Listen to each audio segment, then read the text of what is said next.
अब यहाँ अगला क्वेश्चन देखिए 3 एड्रेस कोड एग्जाम्पल के साथ। अब 3 एड्रेस कोड बहुत ज़्यादा इंपॉर्टेंट है, क्योंकि अगर आपको ये आएगा तभी आपको आएगा बैक बैचिंग। बैक बैचिंग बहुत ज़्यादा इंपॉर्टेंट है आपके सेमेस्टर एग्जाम के लिए। तो अगर आपको 3 एड्रेस कोड का स्टेटमेंट अगर आपको आ जाएगा बढ़िया तरीके से, तब आपको आएगा बैक बैचिंग का क्लास अच्छी तरीके से समझ में आएगा। अब यहाँ देखिए 3 एड्रेस कोड क्या होता है। 3 एड्रेस कोड में क्या होते हैं, 3 यहाँ पे कोड होते हैं। यहाँ देखिए 3 एड्रेस कोड में यहाँ पे 3 होते हैं कोड, या फिर 3 कोड बोलो, या फिर 3 ऑपरेंड का प्रयोग किया जाता है।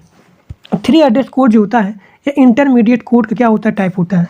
इंटरमीडिएट कोड का क्या होता है, टाइप होता है, जो यहाँ पे आसान तरीके से जनरेट करता है और आसान तरीके से कन्वर्ट हो जाता है, यानी कि easily to generate and easily to created, generate and easily to converted.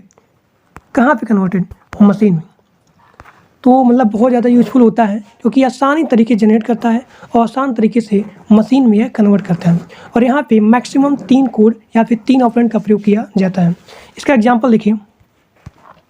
अब यहाँ देखिए 3 एड्रेस कोड का एग्जांपल, ये आपके सामने दिया गया इसका स्टेटमेंट।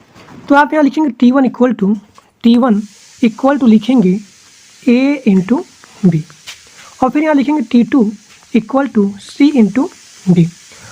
तो हमारा क्या होगा, x इक्वल टू यहाँ पे T1 हो गया और प्लस यहाँ पे T2 हो गया।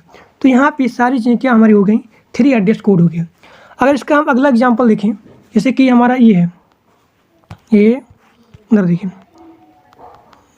हमारा BC हो गया और फिर प्लस हो गया ये। तो T1 इक्वल टू क्या हो गया, B into C. T2 equal to क्या हो गया, B इंटू सी। और फिर हमारा T3 इक्वल टू हो गया T1 प्लस T2। अब आप यहाँ देखेंगे कि T1 हो गया, T2 हो गया, T3 हो गया, यही हमारा क्या होता है, 3 एड्रेस कोड होता है। यानी कि 3 एड्रेस कोड में यहाँ पे 3 कोड या फिर 3 ऑपरेंड का प्रयोग किया जाता है। अब इसका देखिए 3 एड्रेस कोड का स्टेटमेंट। अब यहाँ देखिए 3 एड्रेस कोड का वेरियस स्टेटमेंट।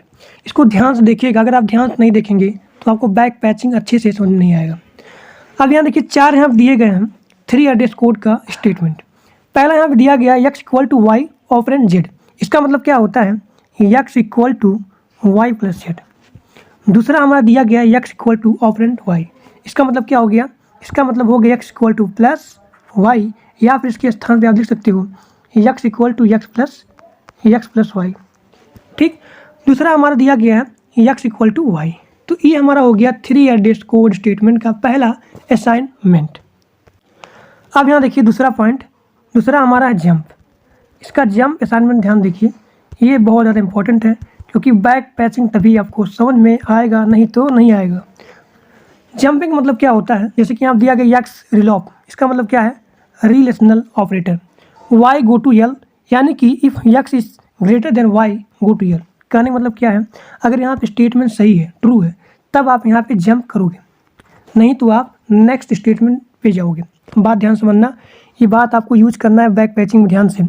अगर आपका कंडीशन ट्रू होगा तभी आप यहाँ पे जंप करोगे, नहीं तो नेक्स्ट स्टेटमेंट। अगर यहाँ पे कंडीशन ट्रू नहीं रहता है या फिर कंडीशन ट्रू रहता है, तब आपको यहाँ पे जंप करना है। नहीं ट्रू है तब आप जाओगे अगले स्टेटमेंट पे। दूसरा पॉइंट हमारा है अनकंडीशनल स्टेटमेंट। ठीक। अब यहाँ देखिए तीसरा हमारा असाइनमेंट, तीसरा हमारा है एरे असाइनमेंट। इसको देख लीजिए। चौथा हमारा है pointer address assignment. x equal to ये हमारा हो गया, यानी x जो है y में असाइन हो रहा है। अब यहाँ देखिए ध्यान से आपको समझना क्या है, बस यही केवल दूसरा पॉइंट मैं आपको बताया हूँ जंप वाला, क्योंकि इसी जंप का प्रयोग किया जाएगा बैक पैचिंग में। अब चलिए देखते हैं बैक पैचिंग क्या होता है।